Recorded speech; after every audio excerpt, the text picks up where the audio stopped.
Trump and Elon and all of their wanti Tiraamp fi Elon Musk fakkaattota isaanii waliin raawwachaa jiran aangoo heera koongireesii biyyattii kan sarbuudha. Abbaan aangoo nuyi maallaqa uummataa irratti kan murteessu.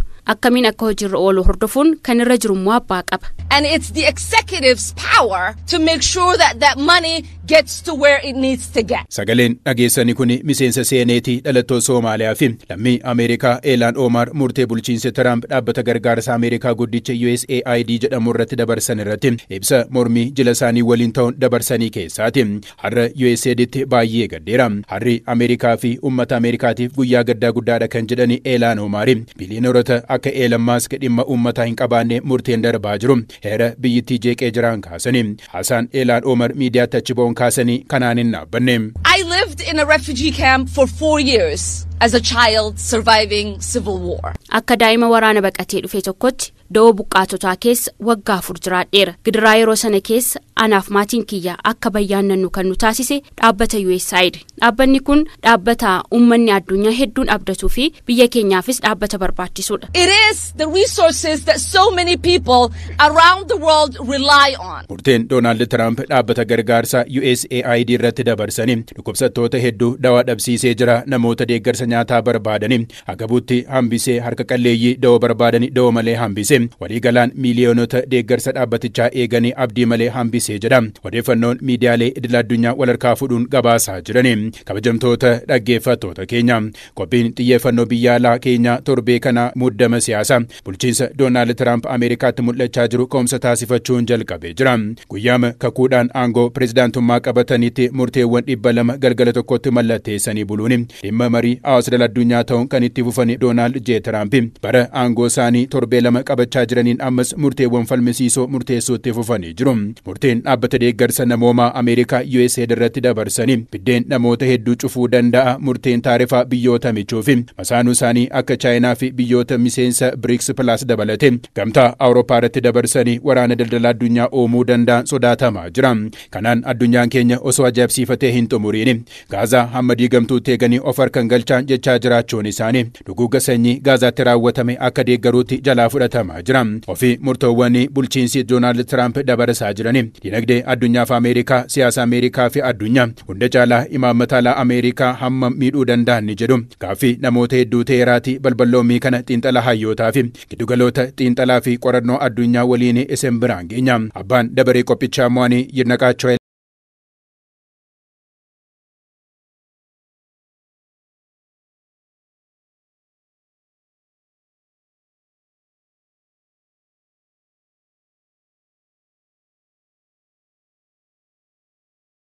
Doonaald J. Tiraamp duula kakaasina filadhaa gaggeessaa turanii fi guyyaa muudama isaanii dhimmoota ijoo jabeessanii irratti hojjedha jechuun dhaadachaa turanii keessaati. Dhimmi fooyyessii dinagdee biyyattii keessatti argama ture kan jedhu balballoomii The Guardian irratti katabamee jiru. Aangootti dhufuun dhimmoonni murteessaa jiraniis sana hojiitti kan hiikeedhaan jechuun balballoomii isaatiin kaasee jira. Murteewwan murtaa'anii hundi isaaniiyyuu faayidaa fi Ameerikaa fi Ameerikaanota kan dursanii ta'uu qabu. Hojiin hojjannu hundi isaaniiyyuu kan dursu dantaa biyyaati jechuu isaanii kan yaadachiisanii seenne immoo murteewwan dabarsaa jiranii dhaadannoo Ameerikaa First yookaan immoo Ameerikaa dursuu jedhu ifatti kan agarsiisu akka ta'edha himamaa kan jiru. Murteewwan tibbana dabarsuun dhimma marii idil addunyaa ta'anii fi mormisiisoo ta'anii keessaati tarkaanfii daballee taarifaa biyyoota michuu Ameerikaa fi masaanuu biyya isaan irratti kaanii keessatti argama. Keessumaa qaraxa dabaluun akka imaammata dinagdee biyyattii bayyaannachiisutti fayyadamaa kan jiran Doonaald J. Tiraamp qaraxa yookaan immoo daballee taarifaa kaanii kanarraati doolaarota biiliyoonotaa fi tiriliyoonaan lakkaa'amanii buufachuuf olfachuuf karoorfachuu isaaniiti himamaa kan jiru.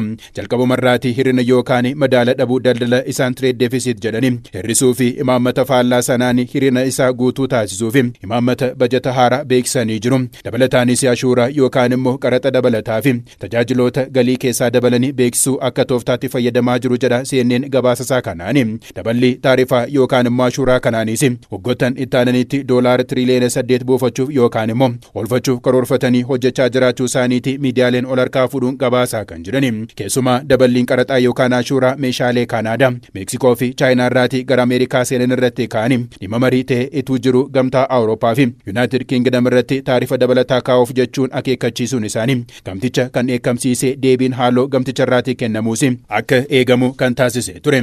Akka odeeffannoo kanaatti taanaanii daballiin taarifaa yookaan ashuuraa Ameerikaanii biyyoota ollaa ishee fi michuu daldalaa bara dheeraa ta'anii akka Meeksikoo fi Kanaadaa irratti dhibbantaa 25 fi masaanuu ishee dinagdee fi siyaasaa kan taate Chaayinaa irratti immoo dhibbantaa 10 ta'uu isaati ragaaleen kan mul'isan. Kaayyoon isaanii guddaan baasii hir'isuu galii dabaluu ta'uun caalaatti imaammaticha godaansa ittisuu fi daddabarsa qorichoota sammuu namaa adoochan ittiin hambisuu ta'uu isaati xiinxaltoonni siyaasa Ameerikaa hordofanii kan kaasan. Hunda caalaa garuu Tiraamp imaammata ashuuraa dabaluu kana dhiibbaa ittiin uumuuf yaadanii gochaa jiraachuu kan balballoomsisee ni gama isaatiin Kolombiyaa fi Veenzuweelaan baqannaarraa deebitoota akka simataniif Afrikaan kibbaa immoo imaammata bulchiinsa lafaa ishee akka sirreessituu itti fayyadamuufis kaafamaa jira. Isaan kanaaf fayyadaman iyyuu malee tarkaanfiin bulchiinsi Doonaald Tiraamp fudhachaa jiru kun biyyoota ashuuraan itti dabalameen caalaatti dinagdee Ameerikaa fi siyaasa Ameerikaa irraatiin kan darbe daldala waliigalaa addunyaa irratti hamma miidhuu danda'an ni jedhu deebii barbaada kan jedhani hayyuun dinagdee dhaabbata dhuunfaa Sookoo daayirektoreetii kan ta'an Stiif Biikoonni mana ofii akka ofirratti gubuutiinis kaasanii jiru. Meeshaalee galii Ameerikaanii alarraatti gara biyyishitti galchitu walakkaan ooli Kanaadaa, Meeksikoo fi Chaayinaa irraatti kan dhufu ta'uu kan katabani hayyuun kun daballiin taarifaa yookaan ashuuraa Doonaald Tiraamp biyyoota kanarratti taasisan waggooggaan doolaara biiliyoona 100 argamsiisuun abdatamuus dinagdee Ameerikaa fi lammiilee ishee irratti garuu dhiibbaa guddaa fiduu danda'a ragaa waliin kaasanii jiru. Rakkoon cancala gabaa, daballiin gatii biiznasoota, rakkoon hojii dhabdummaa fi qaala'insi gatii hordofsiisuu malaan yaaddoo qaban ibsanii jiru hayyuun kun difdifni yookaan immoo jigitni boba'aa Ameerikaa boba'aa oomishuuf fayyadamtu harki 70 oli Meeksikoo fi Kanaadaa irraatti kan galuu ta'uu isaatiin taarifa dabalataa biyyoonni kunneen lamaan Ameerikaa irra haaloodhaaf kaa'uu danda'an gatii boba'aa Ameerikaa irratti dhiibbaa uumuu danda'a. Ameerikaan qaamolee konkolaattota oomishuuf oolan walakkaan oli biyyootuma kanarraatti kan galchitu ta'uu isaatiin dhaabbilee oomishtoota konkolaataa irratti dhiibbaa qabaachuu kan beeksan Stiivi Meeksikoon dhiyeessituu harka 60 kuduraalee Ameerikaa ta'uu isheetiin dhiyeessiiwwan oomishaalee bu'uuraa irratti dabaliin gatii Ameerikaa irratti mudachuu mala lammiilee Ameerikaa bulchiinsa Tiraamp irratti kakaasuu danda'a. Kanatu mana ofii ofirratti gubuu isa jechiisee jiran kaasanii Stiif Biikoon Chaayinaanis taanaan maayikiroochipsii fi qaamolee elektirooniksii hedduu gatii gadi aanaatiin gabaa Ameerikaatiif kan dhiyeessitu ta'uu isheetiin taarifni dabalataa dhibbantaan 10 Ameerikaan Chaayinaa irra keesse gatii gabaa meeshaalee elektirooniksii Ameerikaa keessa jiranii qaaleessuu danda'a. Kun immoo deemee dinagdee Ameerikaa irratti dhiibbaa uumuu danda'a.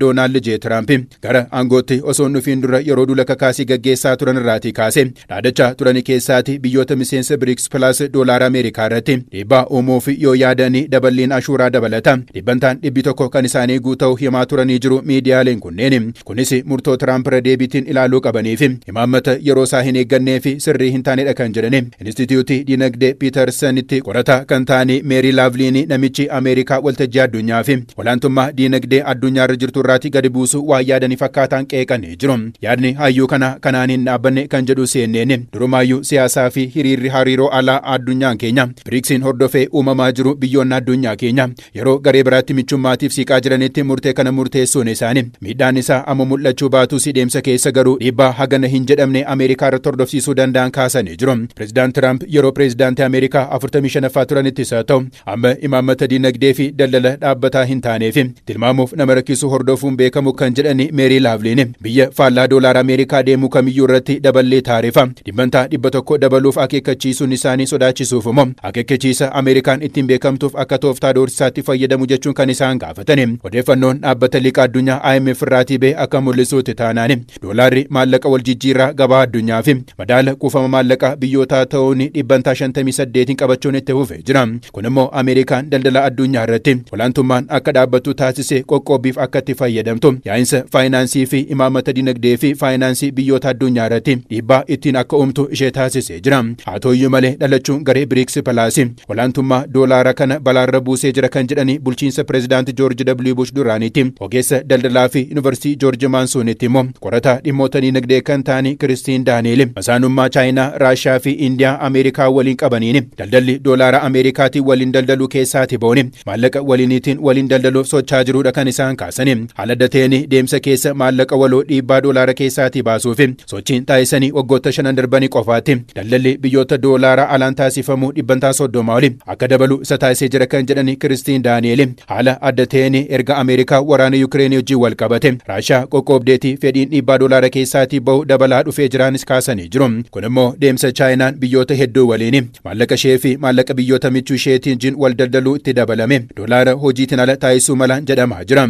Kun immoo Ameerikaa doolaara ishee abdachuun addunyaa akka feete gochaa turte hojiin ala taasisuu danda'a. Sodaa kanatu daballee ashuuraa 100% Tiraampiin hordofsiisee kan jedhani xiinxaltoonni dinagdee haala kanaan kan deemanu ta'ee jennaani miseensonni BRICS Plus doolaara qoqqoobaa kan deemanii ta'e itti dabalame doolaarri humna dhabaa deema bittaan boondii Ameerikaa hir'isuu danda'a. Idaamni warreen kanaa immoo dinagdee Ameerikaa durumaaniyyuu liqaa keessoo doolaara tiriliyoona 34 qabamee jiru hammeessuu danda'an kaafamee jira. Deemsa Ameerikaa fi pireezidaantiin ishee kun immoo biyyoota miseensa BRICS Plus qofaan osoo hin taane biyyoota michuu dhuunfaa fi Ameerikaa waliin daldalanillee miidhuu danda'a kan kaasanii hayyoon dinagdee Girigorii Diikoonii meeshaaleen galii 15 Chaayinaa irraatti kan argamu ta'uu kaasanii biyyoota lamaan gidduutti daldalli waggaa doolaara biiliyoona 600 fi biiliyoona 50 ol ta'uu kaasanii jiru. Kun immoo kaampaanota Ameerikaa akka Apple, Teslaa fi Boeing hojii isaanii biyyoota miseensa BRICS Plus keessa hojjetanii mi'a dheedhii fi qaamolee jijjiirraa meeshaalee oomishaa akka hin arganne waan taasisuuf gabaa biraa barbaaduuf dirqamu bakka hojii jijjiirrachuu danda'u hojjetaa hir'isuu danda'u gatii dabaluu waan gurguraniif immoo qaala'insa gabaa Ameerikaatiif galtee ta'uu danda'an yaaddoo qabanii kaasanii jiru hayyuun kun idaamni warreen kana hunda dabalaa deemuun dhiibbaa dinagdee garicha irratti gaafa dabalamu Ameerikaatiif yaaddoo olaanaa daldala addunyaa irratti qabdu kan jedhani Girigorii Diikoon garichi biyyoota akka Saawud Arabiyaa, Iraanii fi gamtaa Emireetota Arabaa fi warreen kaan oomishaa fi dhiyeessii boba'aa addunyaa keenya 45 to'atanii fi qabeenya waliigalaa addunyaa keenya 35 qabatanii daballii taarifa 100 qoqqoobuuf deemsi Ameerikaan ittiin deemtu manoo fi ofirratti gubuura darbee kufaatii dinagdee fi olaantummaa dinagdee Ameerikaa waltajjii addunyaa irratti qabdu buusuu fi hordofsiisuu danda'an kaafamee jira. Murteen bulchiinsa Doonaald Tiraamp kana caala dhimma marii ta'e akka itti fufuu fi Ameerikaa waltajjii addunyaa irraatti qollifachuun akka balaaleffatamu taasisuu biraa jiraachuu kan katabe barruunsa dippiloomaati dhaabbata deeggarsa misooma guddicha USAID guutummaatti cufuu fi murteessuu fi lammiilee Gaazaa bakka biraa qubachiisuun Gaazaa guutummaatti dhuunfachuu murtee Tiraamp murteessanii gara abbaarrummaatti deemaa jiraachuu isaaniif agarsiistu addunyaan daandii haqarra akka hin jiraanne mul'isuu fi fakkeenya guddaa ta'uu mul'ise.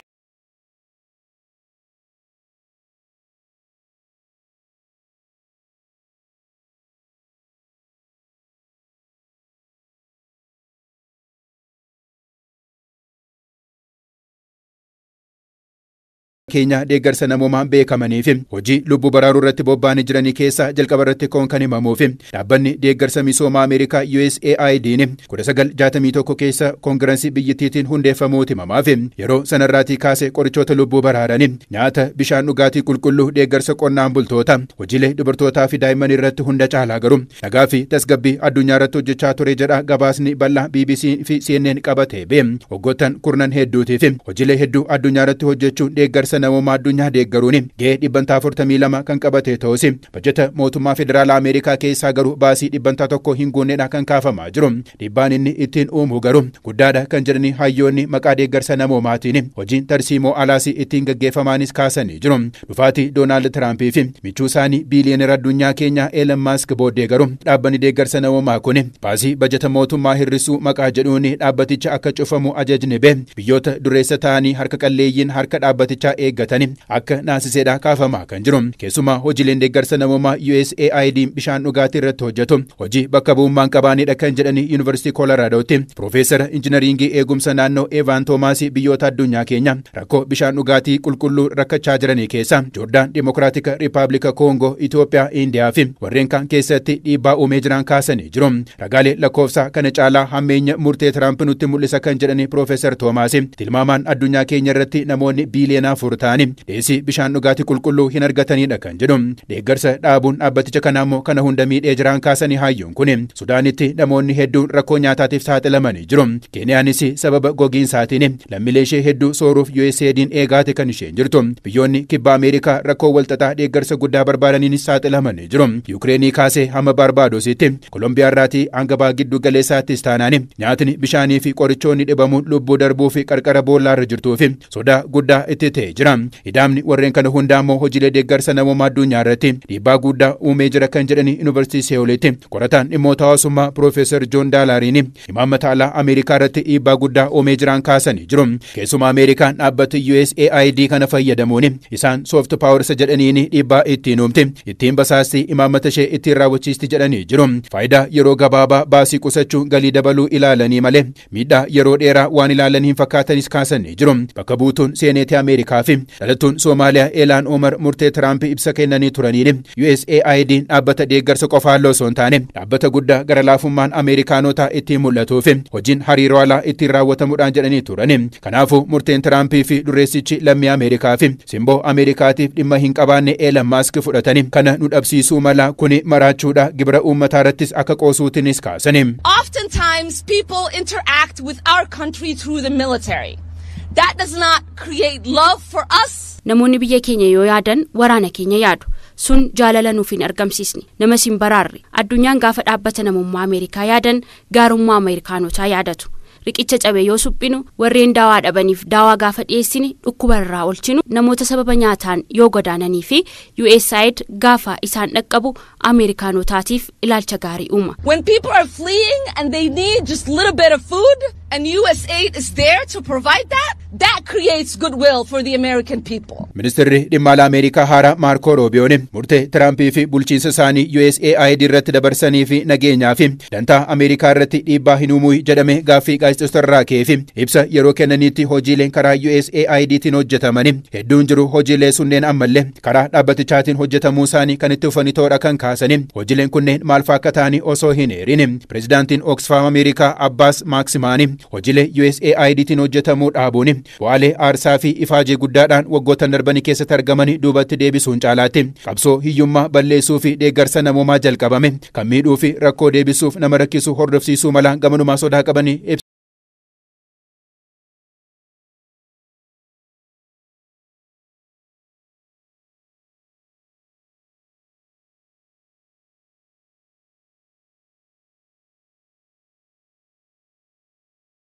Gurguddoo jaarraa 21ffaa addunyaan agartee hin beekneef lubbuu namoota hedduu dabarsuun jireenya namoota hedduu dukkaneesse keessaati. Waraanni Gaazaa isa tokkodha jechuun kan balballoomsee CNN keessumattiyyuu dhiigni qulqulluu dhangalee jira. Lubbuun darbee jira. Daa'immanii fi dubartoonni gidiraa balleessaa isaanii malee akka arganii isaan taasisee jiran kaasee jira.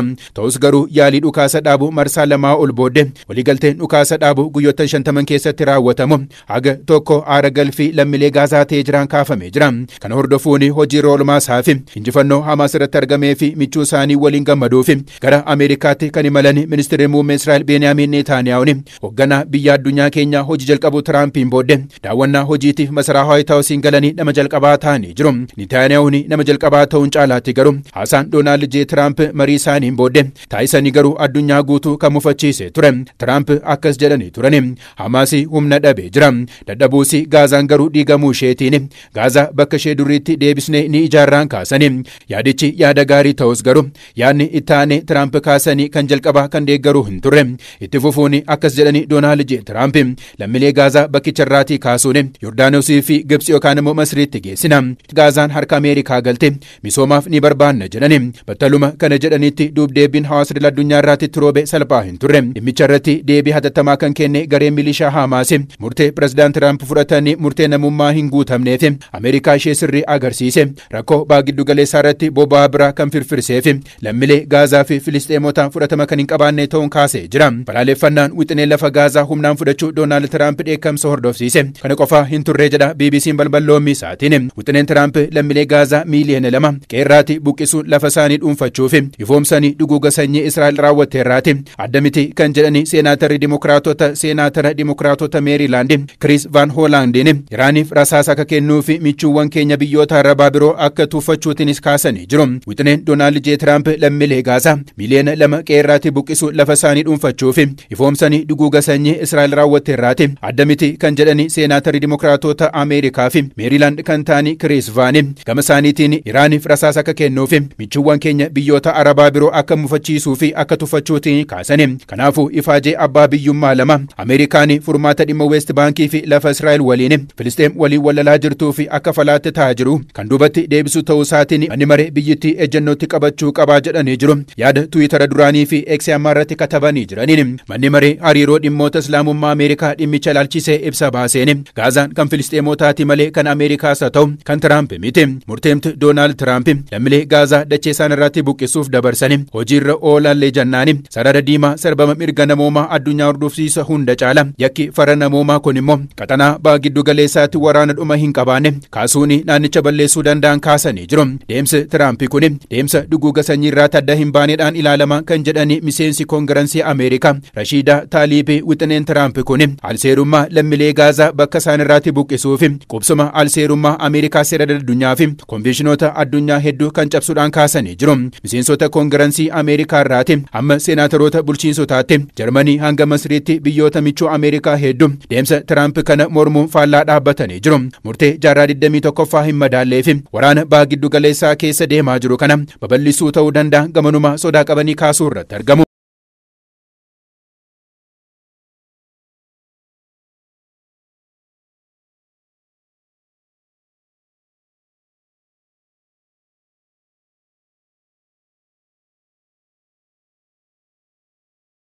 jireenyaa hin qabaanne biyyaa baasuu daballii ashuuraa yookaan immoo gibira biyyoota irratti kaa'ame cufamuun dhaabbata deeggarsa misooma Ameerikaa USAID hunda caalaa madaa Filisxeemota Gaazaa irratti Tiraamp uumani imaammata alaa fi hiriira siyaasaa addunyaa keenya abbaa waltajjii hedduu Ameerikaan qollifachaa jiruun xiinxalamuu akka danda'udha xiinxaltoonni siyaasaa dubbachuu irratti kan argaman. Deemsa gidduu seentummaa pireezidaantota Ameerikaa paartii dimokiraatota keessaa ba'anii addunyaa irratti mul'achaa ture Ameerikaan waltajjii addunyaa irratti akka qollifamtu taasisee jira kan jedhani hayyoonni kunneen biyyoonni addunyaa filannoo michuu biraa fi garee biraatti akka makamanii isaan taasisaa turan kaasanii jiru.